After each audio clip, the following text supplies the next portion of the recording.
Here we just relay some facts, whether they're new or antique. so just sit back and relax. It's time for What's Up This Week. Hello, and welcome to What's Up This Week, your weekly dose of history, facts, and trivia from University Branch Library. This week, we're celebrating the anniversary of the game, which is responsible for the NFL's surge in popularity across America and has since become widely regarded as the greatest game ever played. The 1958 NFL Championship game between the Baltimore Colts and the New York Giants was played on December 28, 1958. The game got off to a rough start for both teams. On Baltimore's first drive, New York linebacker Sam Huff forced a fumble while sacking Johnny Unitas.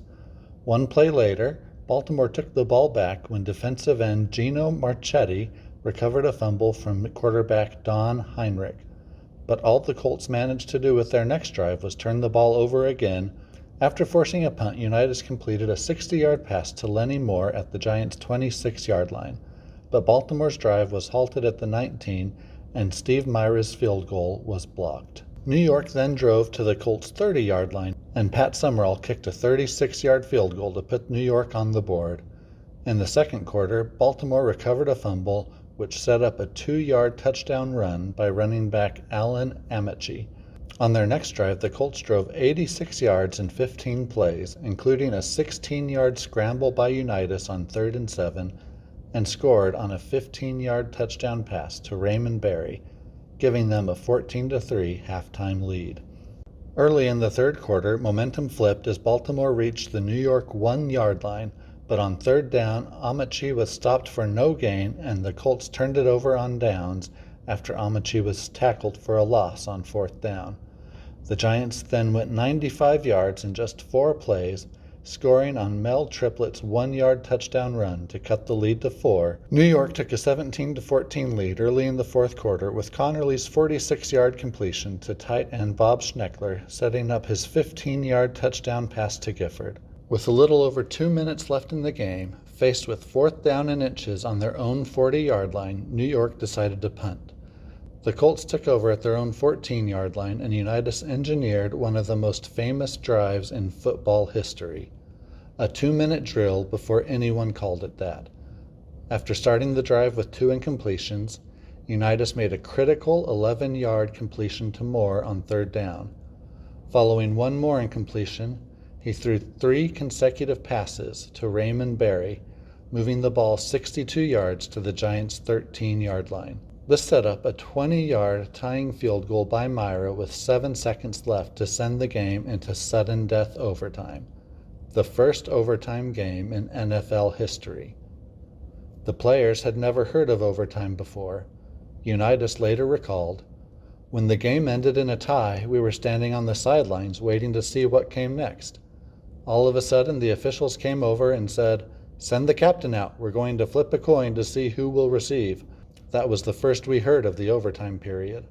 The Giants won the toss, and Don Maynard received the opening kickoff. He muffed the catch, but recovered it on the Giants' 20-yard line. After a 3-and-out series, the Giants punted. On their ensuing drive, Baltimore drove 80 yards in 13 plays, all called by quarterback Johnny Unitas on a tired New York defense. Ameche made several critical plays on the drive, catching an 8-yard pass on 3rd and 8 from the Colts' 33, and later rushing 22 yards to the Giants' 20-yard line. Raymond Berry also made a big impact, catching 2 passes for 33 yards, including a 12-yard reception on the New York 8. Following a 1-yard run by Ameche and a 6-yard catch by tight end Jim Mutchler, Ameche scored on a 3rd down 1-yard touchdown run with 6:45 left to win the game 23-17. 17 individuals who were involved in this game are members of the Pro Football Hall of Fame, and it was the only time the championship game had gone to overtime until Super Bowl 51 in 2017. If you'd like to read more about this game, the players involved, and the early history of the National Football League, the library has a variety of materials available.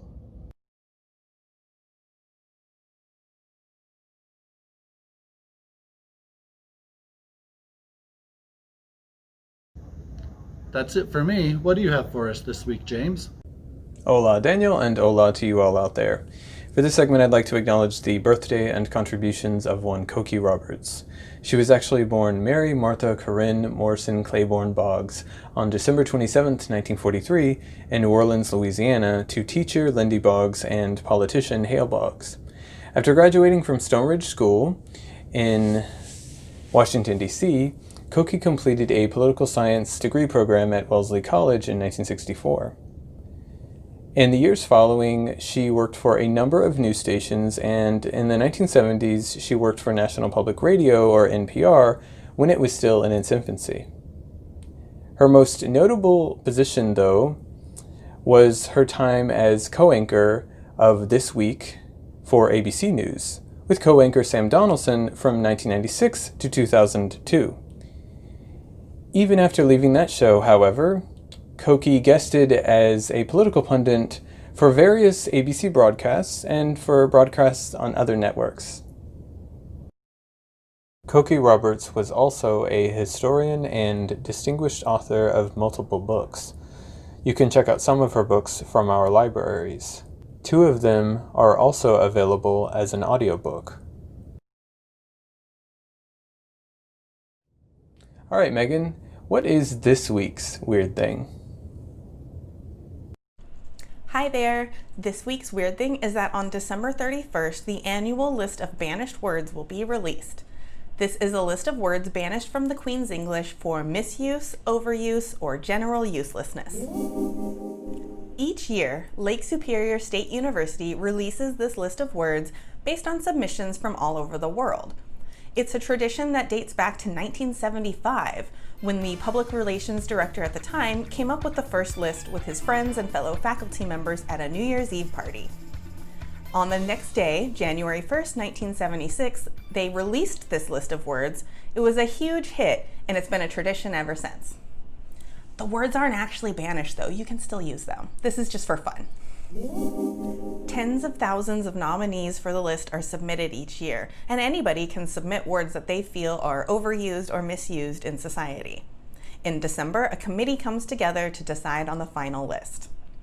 Some notable words and phrases that have made the list in the past include back in the day, awesome, dude, farm fresh, giving 110%, spoiler alert, you go girl, and basically, which was nominated 3 times, in 1984, 1986, and again in 1993. The banished words typically reflect the current events and big news stories of that year. For example, in 2006, the acronym FEMA was banished after Hurricane Katrina and its devastating aftermath. And the word vape was banished in 2016.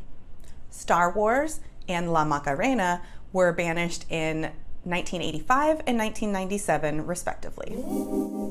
We don't have the final list for 2020 yet, but some of the nominees include influencer, literally, living my best life, okay boomer, and the most nominated word or phrase of the year, quid pro quo.